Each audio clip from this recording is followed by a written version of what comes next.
বন্ধু রতন, বাড়ি আছো? একবার এসো তো বাইরে, আমি খুবই বিপদে বন্ধু। কি বন্ধু, কেমন আছো? এতদিন পর এলে যে। চলো, বাড়ি ভেতরে চলো, একটু চা খাবে। না বন্ধু, আজ থাক। খুবই সমস্যায় পড়ে তোমার কাছে এসেছি বন্ধু। আমার বউ ভীষণ ঢপ দেয়। সে ঢপ দিয়ে উল্টো পাল্টা বলে আমায় বেনারসি কিনতে পাঠিয়েছিল। আমি সব সত্য ভেবেই বেনারসিটা কিনেছিলাম, আবার মাইনে সব টাকা দিয়ে।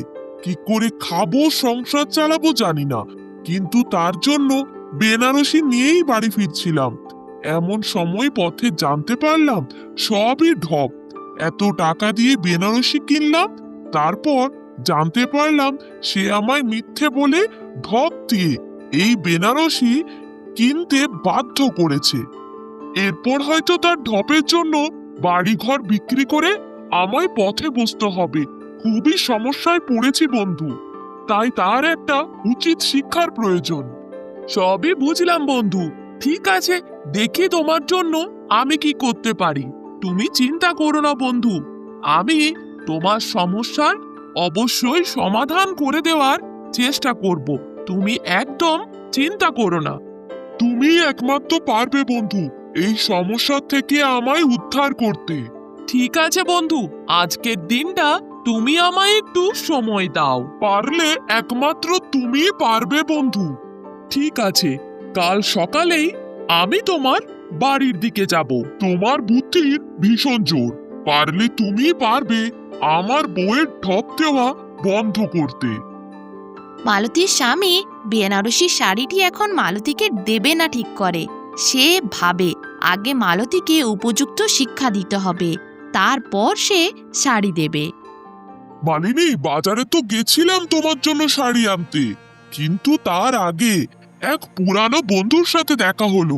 তার সাথে গল্প করতে করতে এত দেরি হলো, বেনারসির দোকানটায় লাগিয়ে দিল। ও, তার মানে তুমি তাহলে কোনো বেনারসি শাড়ি না নিয়েই বাড়ি ফিরে এলে? তা তুমি খালি হাতে এলে কি করে? তুমি কি ভেবেছো আমি ছেড়ে দেব? না না, অবশ্যই এনে দেবো, কালই এনে দেবো তোমায় শাড়ি। এই সকাল হয়েছে, তাড়াতাড়ি বাইরে চলে যায়, যে পাড়ার দু চারটে ঘরে ঘুরে ঢপ দিয়ে আসি।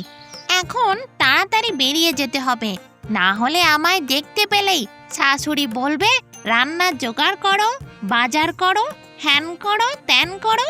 তাড়াতাড়ি আমি বরং বেরিয়ে যাই।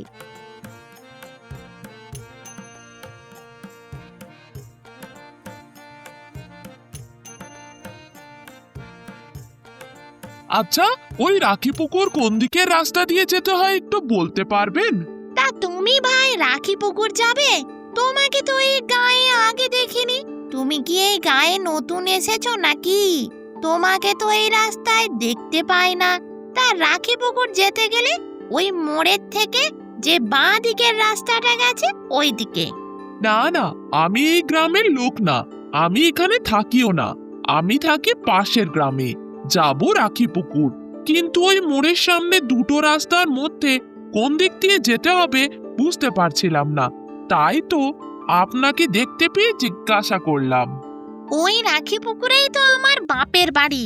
রাখি পুকুরের যে হাট, সেই হাট আমার বাবার।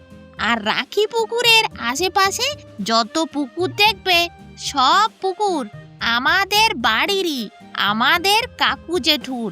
তুমি রাখি পুকুরে যাও, যা দেখবে সব আমাদের। বাবা, বৌদি কি ঢপ দেয়? ওনার বাপের বাড়ি বাসুদেবপুরে, আর বলছেন রাখি পুকুরে। আর কি বলবো, আমাদের ব্যাপারে আরো বলতাম, কিন্তু 1000টা লাড্ডু আমি নিজের হাতে বানিয়ে এলাম। এরপর 10 হাঁড়ি আমাকে ভাত রান্না করতে হবে, তারপর তরি তরকারিও আছে। সব আমি নিজের হাতে করি, জানো তো? বলেন কি, কার নিজে 1000টা লাড্ডু? হ্যাঁ, তাই তো। জানো ভাই, 1000টা লাড্ডু আমি একা বানাই, নিজে হাতে পাকাই। তারপরে আবার 10 হাঁড়ি ভাত রান্না করি। আমার স্বামী অনেক খাবার খায়, তার সাথে তরি তরকারিও কেটে বেটে করতে হয়। এত গুণ আপনার? আপনার স্বামীর অনেক কপাল দেখছি। হ্যাঁ, তা ঠিক বলেছ। সত্যি কপাল করে আমার মতো বউ পেয়েছে। তা আমার স্বামী সে কথা আমায় প্রায়ই বলে। তুমি এখন এসো তাহলে, যাও। অনেক দূরের পথ তো তোমায় যেতে হবে, পায়ে হেঁটে যাবে বলে কথা আবার।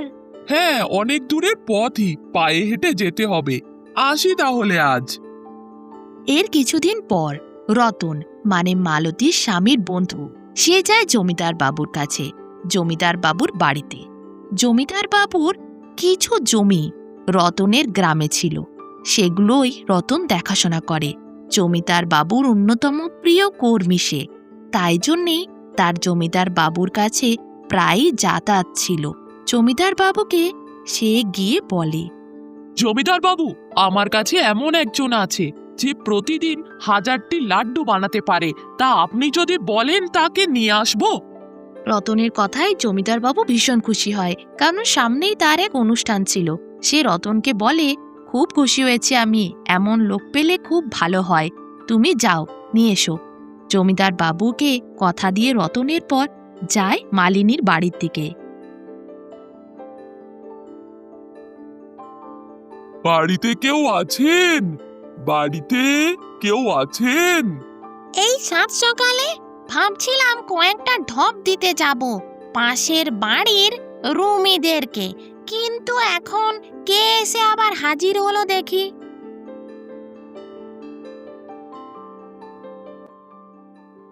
কে আপনারা? আপনাদের তো আমি চিনতে পারছি না। তা আমার স্বামীকে যদি দরকার হয়, উনি এখন কাজে বেরিয়েছেন। আস্তে আস্তে সেই বিকেল হবে, তখন আসবেন তাহলে। না না, আপনাকেই দরকার। আমার কথা আপনি ভুলে গেলেন? সেই দিন দেখা হলো, আপনি আমাকে বললেন 1000টা লাড্ডু আপনি বানাতে পারেন, হাঁড়ি হাঁড়ি ভাত তরকারি। তাই তো আমি এসেছি আপনার কাছে, খুবই দরকার। জমিদার বাবুকে সব বলেছি, জমিদার বাবু ডাক দিয়েছে সেদিনের কথা শুনে। আপনি বলেছিলেন আমায় সব কথা, মনে করে দেখুন তো একবার। এই রে, এই তো সেদিন ডাকি পুকুর যাচ্ছিল, যাকে আমি ঢপ দিয়েছিলাম। হ্যাঁ, এবার মনে পড়েছে, চিনতে পারছি। কিন্তু আমি যে 1000টি করে লাড্ডু বানাই প্রতিদিন, সে ব্যাপারে আপনি জমিদার বাবুকে সব বলে দিলেন। এবার কি হবে? হ্যাঁ বলেছি, ওনার গ্রামে এত গুণী মানুষ আছে আর উনিই জানেন না একদিনে 1000 লাড্ডু কেউ কি বানাতে পারে? আপনি পারেন। হাঁড়ি হাঁড়ি ভাত তরকারি সবই আপনি বানাতে পারেন। তা অত কিছু লাগবে না, জমিদার বাবুর সামনে এক অনুষ্ঠান আছে, তাই আপনাকে যেতে হবে। 1000টি করে লাড্ডু বানিয়ে দিতে হবে। এই রে, সব ঢপের কথা এ তো জমিদার বাবুকে গিয়ে বলেছে। আমার নিজের ঢপের জন্য আমি নিজেই তো ফেঁসে গেলাম।